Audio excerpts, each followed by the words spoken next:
Is he? Yes, he's gay, I'm gay, you're gay, everyone's gay. Can we finish? Get up, move and be the hero. What do you mean you got married? You got married to John Paul? I married John Paul, we were called McKay. Crap name. Hello, mate. So nice to see you, man. What are you doing? This is Greg Finnegan. We're doing an LGBT plus documentary. Oh, very good. Then, because I'm so cute. Yeah. Oh, shut up, Esther. My nan watches Hollyoaks and she's 84. The tears were real. The upset was real. I'm now with Tony's son Harry, we're called Sarry. Who's next? Hollyoaks Pride is officially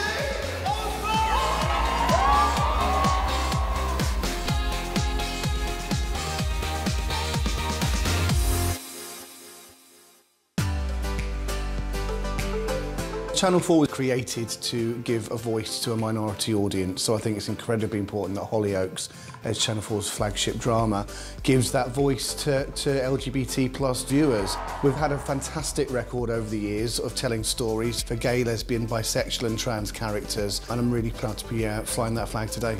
It's boy on boy, it's girl on girl, it's everything going on. And their sexuality is about the 19th most important thing about them. It's just celebrated, it's like, this is just life. I think the important thing for me as an LGBT viewer is to see stories that are storyline based, yet with gay characters, rather than just going for a token gay character storyline. There is a constant that goes on from the 90s right through into current day with LGBT plus storylines.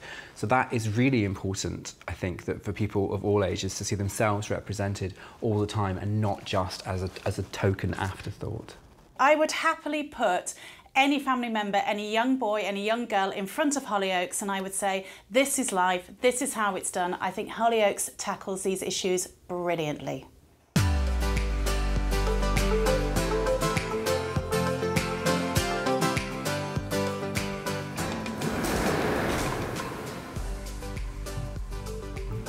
Hello! Hey. I think I got a better one in me. Can we do it again? Just one more time. Get in! How are you, buddy? This is great to see you. So weird. I know. May 16th, 2010, I signed my contract with Hollyoaks, came on board as a nefarious, debauched Dublin guy with a tash he called his flavour saver. And then I met... He was a straight scally with 2 children to Amy, going down the wrong path, not knowing what to do with his life, until he met Brendan, who made him question his sexuality over a glass of whiskey, was it? I don't know, but I seduced you, man. Brendan seduced Stephen. Yeah, Brendan seduced me. Brendan seduced Steve. Our storyline was quite important and massively in my memory because at the same time, I obviously knew that I was gay, but the public didn't know.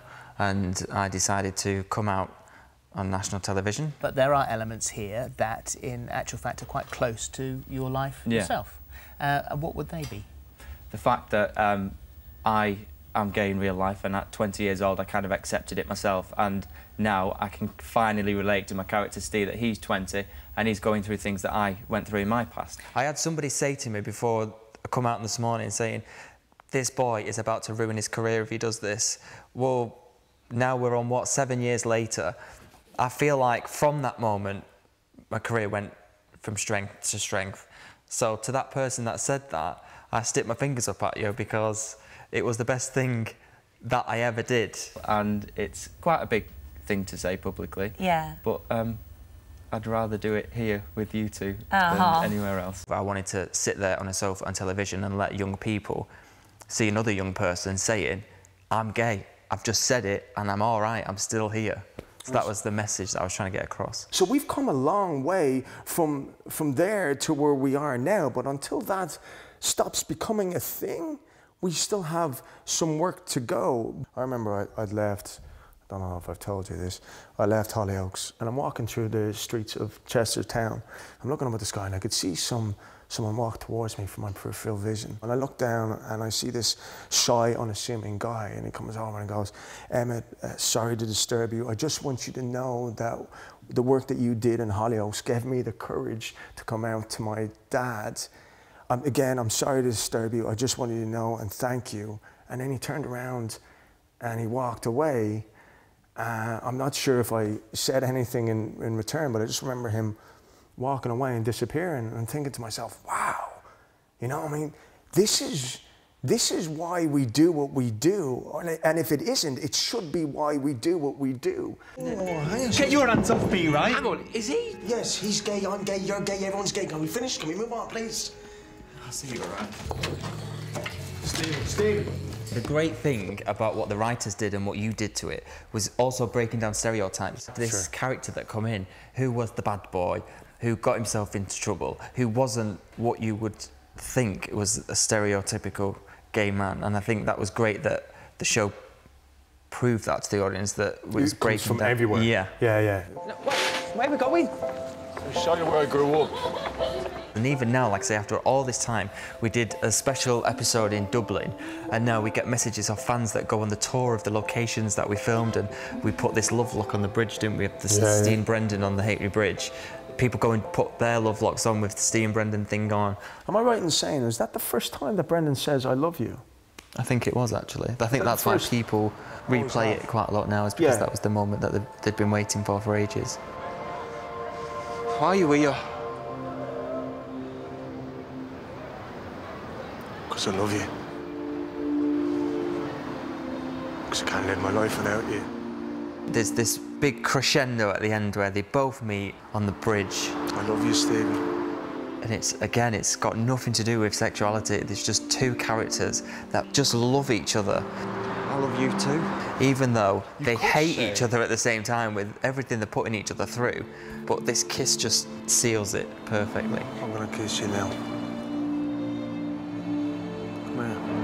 My daughter's on set, which makes it even more special. She's got the headphones on, and they even let her like shout, cut, and action. And this is a really young girl watching her dad kiss another man. I didn't even question it once. Yeah. She didn't, did she? Yeah. God, she's amazing, really. But that just shows you the generation. That, you know, that's kind of generational. Whereas, like, oh yeah, that isn't weird for somebody like my daughter, but like another time, another generation, and that's kind of weirdly seen, you know. I think the most important thing about it all is the fact I grew up watching Hollyoaks, and everyone's like, Tony, everybody knows Tony, everybody knows this, and now they add this Steve and Brendan as an iconic couple of the show, and to say that a gay couple is one of the most iconic couples in the show's history is a massive achievement. To be part of that is humbling. It's amazing, isn't it?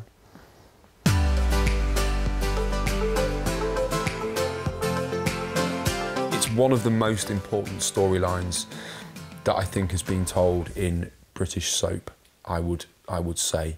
I think that it's great now, as a gentleman of a certain age, that I can look back at that storyline and think, I've lived that storyline, that was my life. It was pitched that we tell a very beautiful story between two lads, John Paul McQueen and Craig Dean. We took it very slowly at first, but then when we saw the huge reaction it was having with the audience, we decided to go for it. He was just a normal kid, a bit quiet, a bit thoughtful. He came from a family of very loud, very big characters. For him, it was very much a kind of journey of self-discovery. You know, he started a new school, he started at Hollyoaks High, and he met a guy called Craig, and they became friends. If you're looking for the way out, this isn't it. What? Weren't you supposed to leave last year? Over time, John Paul was in a relationship with a young character called Hannah, played by Emma Rigby. John Paul started having feelings for his friend Craig, and we played that out over a number of months. It was a long storyline. And just to look at them and think, wow, I remember those feelings. I remember feeling like that, and how difficult it was to say you had those feelings and to try and hide it, and to go out with somebody that maybe you shouldn't be going out with, and to think that it's still really important today to see things like that, to see that represented on television, because people are still going through that. So we had that side of it, but our storyline was rooted in love. It was a love story, and you know, so there's something for everybody to latch onto, and it can connect with everyone because it's a love story, but it also it's tackling something that affects millions of young people: sexuality, who you are, what kind of life you want to lead, who you want to be. And we just held a mirror up. But for anyone going through that, it's incredibly difficult. And I think that John Paul and Craig's storyline really did highlight that in such a positive way. I remember quite a lot of the storyline. Hannah's 18th birthday party. John Paul got very, very upset, and Craig couldn't understand why he was upset, because he was in love with Craig. I'm in love with you. Craig, I'm in love with you. All that pain and that anguish and that angst and that drama and that love between the characters all came out. Another great episode that kind of sticks in my mind is when Craig finally kind of came around to the idea of John Paul, really. Craig, what are you doing now? Can I come in? Yeah. It happened later, and it was, I think, and John Paul was a bit of a catalyst for that. Please, I thought we'd got over this homophobic thing. Look, we used to hang out, you know, play footy, do lad stuff. So, when did you become so gay, man? Can you tell me what the problem is or what? The language that Craig uses towards John Paul at times was important, and I think was indicative of a lot of playgrounds. You know, kids can be cruel when they want to be. Young people can be cruel. I think there are still many shows that would sidestep a lot of the terminology and a lot of what goes into a same-sex relationship. And I think that Hollyoaks has never been shy of coming forward and saying, this is just what happened. When we first had John Paul and Craig kissing and the camera didn't cut away, and in the viewing even I was shocked at how far we were going, we took a big deep breath, we put it out, the world didn't fall off its axis, and it was met with a huge response from the audience.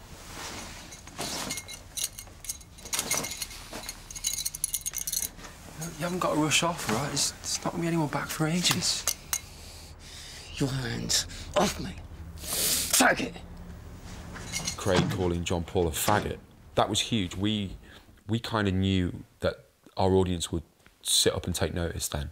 That, you know, that this isn't going to be an easy ride. People sat around eating their dinner and all of a sudden they hear a word like that and they think, oh my God, you know, Hollyoaks they're not messing around, you know, with this storyline. They're really going there. I guess that's testament to the team at Hollyoaks and how invested they are and how much importance they put on storylines.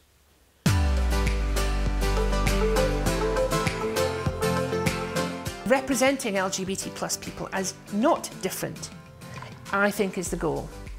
And that's what Hollyoaks does the best, across the board, without a question, in terms of drama or serial drama. To not only show what the LGBT community go through, but also to educate people, viewers, that might not understand who's better to play that character than somebody that's gone through it all, lived it all, breathed it all. And I think that's why her performances were so powerful.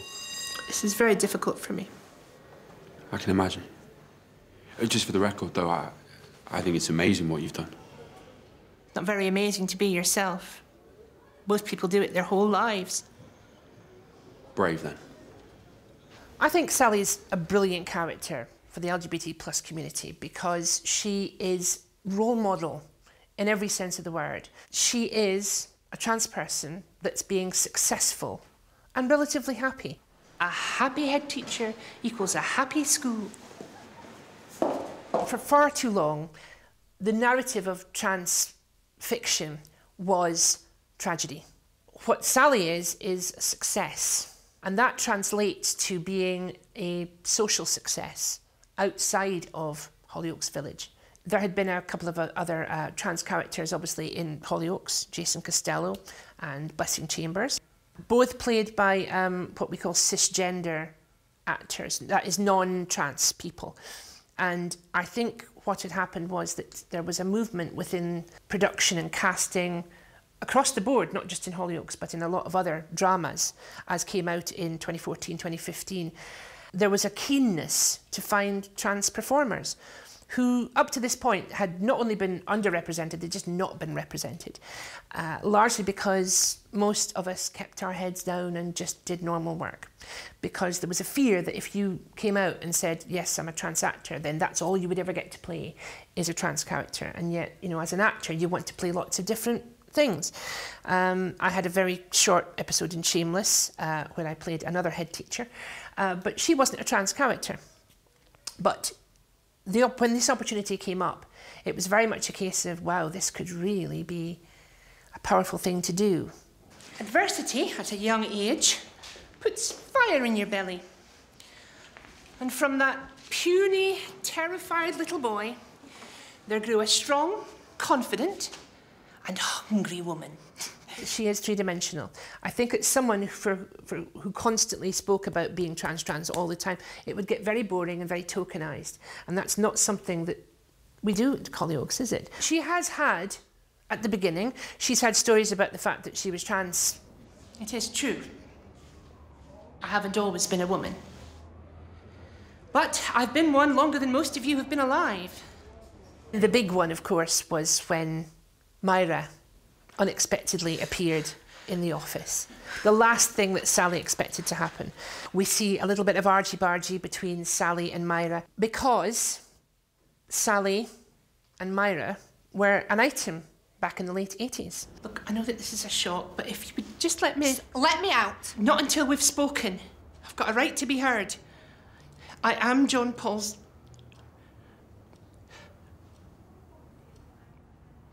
John Paul's what? You mean you're his father? By blood only? That episode features some really, really important and very emotional scenes. And there is no way I'll let you just waltz into his life. Waltzing anywhere and just want the chance to... Chance to what? To get to know him. Like this? Well, of course like this. This is who I am. A lot of it was very resonant to things that had happened to me in the past. And as such, it was very emotional to film. Do you think it's easy going through this kind of change? That I enjoyed being called names and being laughed at by people.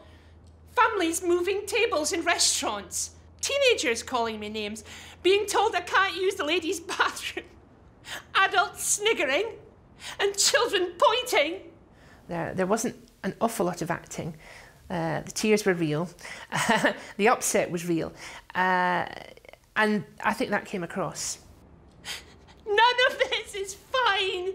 It means a lot that I could play this character.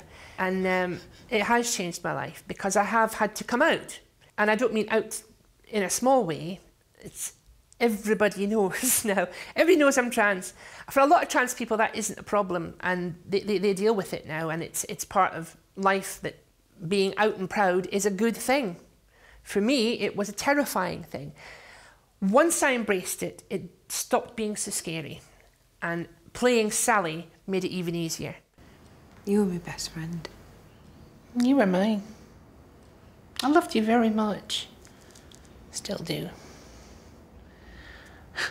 Strictly platonic, Myra. Good, because I'm no lesbian. That's the difference that we have with what's happening in the world now, is that people are saying, well done and congratulations and we support you. And to be in a position now where I am a role model, to whatever extent that might be, it's an honour and a privilege. And to have a dream job and do that, I can't even put it into words. It's a gift.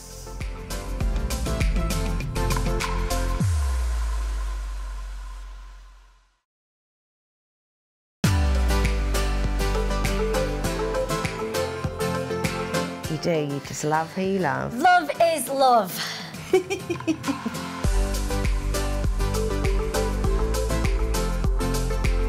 From the get-go, I knew that Esther was going to be a lesbian, and it's never been something that's defined her. She did the whole bullying storyline and was never bullied once for being gay. Their sexuality isn't what's driving the story. We're not waiting for two people to kiss because, oh, it's a big shocking moment when two girls kiss. You know, they kiss after a murder, after shooting someone, after getting on a chain with a gun, doing it all in high heels with fabulous hair, Grace. I want to be Grace. You came. Yeah, you know me. Out of murderous rage, but I get over it eventually. Thanks so much.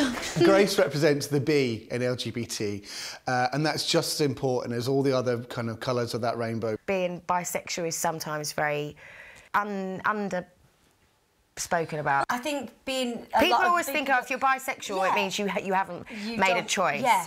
But that's obviously not true, because there are plenty of bisexual people. When it became clear to the audience that Grace was bisexual, there was no big thing. It wasn't... It didn't... You know, it didn't... She didn't stand there one day and go, oh my gosh, I think I fancy women. You know, it just happened. No one made, like, an issue of it on social media either. Like, everyone was tweeting like us being like, oh... It Esther just and was... Grace, it's great. Like, no one was like, oh, so now she decides she fancies women. Like, make your mind up. There was none of that. They were happy. In fact, I think they preferred actually... me being with you than they did with Trevor. Yeah. What are you doing, Grace? Oh, shut up, Esther. When we first got together, it was more just a friendship thing. Then, because I'm so cute. Yeah, and then that was it. I love the fact that they've given that sexuality to such a feisty character who's larger than life and has got a really big mouth. You know, she's such a confident person, and it really says if Grace Black can walk into a bar and pull a woman on one arm and a man on the other, then anyone can. Kim! One of my all-time favourite episodes has to be Kim and Esther getting married, because it was Hollyoaks' first lesbian wedding, and we both got to wear wedding dresses. And it was a drama. Yeah, always a drama. That was such a huge moment for Hollyoaks. It was actually really beautiful. It was really nice. And I think to see, like, two people in these gorgeous wedding dresses, yeah, I loved it. Are you sure? Totally. Oh, you both look so pretty, though. Oh, look at Grace's face. She hates Kim. We've come here today to celebrate the love between Esther and Kim. I would imagine that people that are watching it, the younger audience, would never have seen two women getting married before. No, never. And so it's brilliant that we can put this on at 6:30, because that 8-year-old girl is going to grow up and be comfortable in her own skin if she turns out to like women. I now pronounce you wife and wife. Will the guests rise and welcome the new couple? You may now kiss. And she doesn't have to wear a trouser suit. Exactly. You don't have to wear a trouser suit. Who's the more masculine one out of us? OK, we'll put you in a suit. It would have been you then. It would have been me. I'd have totally been in a suit.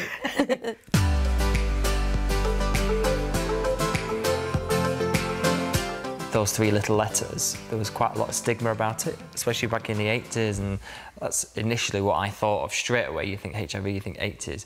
And I think that's one of the main reasons of doing the story, was to break that barrier down and stop that stigma. And like, say, in 2015, whenever we did it, it means a very different thing now. It's the same disease, but it can be treated. It seemed that there was a sense that it was going away, that it was no longer an issue. But the literature I was reading told me something very different. HIV had seen its sharpest increase since the early 80s, its highest increase amongst young gay men. People suffer with that illness, and people have unprotected sex, and people put themselves at risk. And an episode like that is trying to educate people. Look, you're definitely going to be fine, okay? Because me and you, we've always been dead safe, haven't we, so? One of us has. It was given its own standalone episode, which again is quite a big thing for a soap to do, to concentrate solely on one story for a whole 30 minutes of an episode.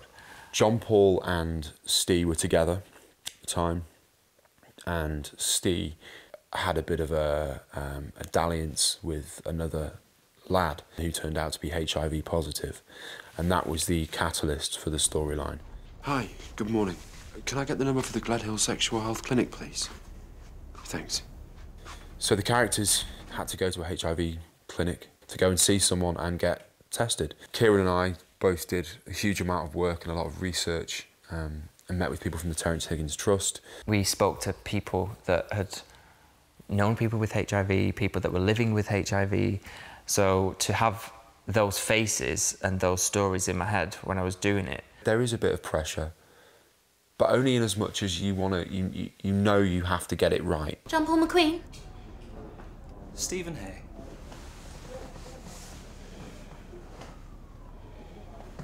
I love you. I love you too.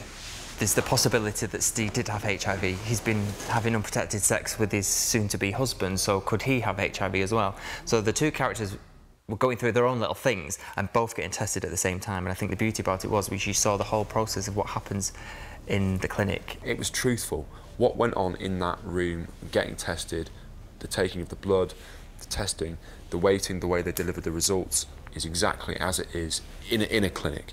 If anybody at home was watching it and kind of thought, I've had unprotected sex, or they've had somebody come to them saying, I'm HIV positive and we slept together not so long ago, you know, they could be watching that episode and thinking, I'm quite scared to go, what's going to happen when I get in there? And it was kind of spelled out for them. When you go to the clinic, these are the conversations you'll be having. This is the test. This is how long you wait. You don't wait 2 weeks anymore for the results. It's an instant. You would know there and then. We've got a negative result. The test didn't detect any HIV antibodies.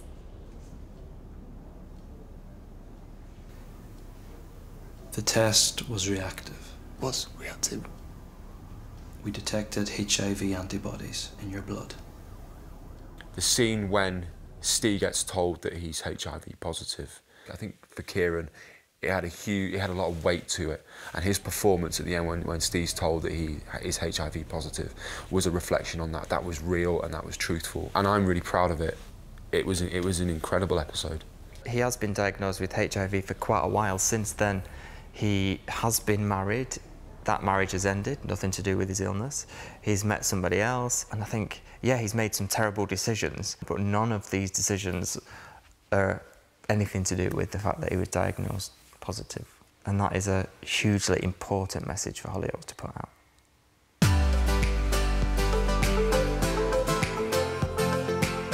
My nan watches Hollyoaks, and she's 84, and I just think, you know, I remember coming out to my nan, and that was quite a difficult thing to do, and I didn't really know how to navigate that situation. I didn't know whether she'd be all right with it or whether, you know, she'd have problems with it. And I genuinely think that from watching shows like Hollyoaks, which she sits down and watches every night, I think it gives them a glimpse into a world that they might never have ordinarily seen. Watch it! Sinead! Scott! It was really interesting to me when Scott first appeared, and what was apparent to me was that some of the TV audience prefer their gay character served in a very straight glass. I think a lot of the audience were a bit kind of taken aback and a bit thrown almost, and it was a bit like, whoa, we've not seen a character like this for a long, long time. And here was big, camp, flamboyant Scott, a man who could mince before he could walk and made no apology for it. Wasn't a universal hit with the audience. And interestingly, some of the negative comments that I got came from within the LGBT plus community, because I feel like a lot of people felt like it was a backward step and Scott was possibly a stereotype. It's not true to say that people like Scott don't exist. It's a massive lie, and Scott lives and breathes in every gay community, in every city in this country. And what this story does is it peels back the layers and it says that Scott isn't just about the clothes he wears, it's about how he thinks and about what he does with his life as well. Sorry, what was your name again? Scott Drinkwell.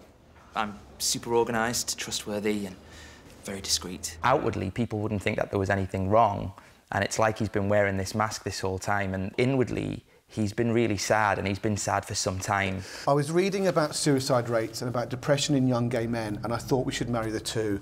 I wanted to tell a new story about how depression in gay men is not necessarily seen by their friends and relatives. Scott's been suffering in silence about being told to man up and shut up and get out. And that's been going on. That's been going on in every episode with Scott in it for about 2 years, and no one's really noticed it. I mean, look at you. You're just a pink, plastic little parody. You can't even do gay right.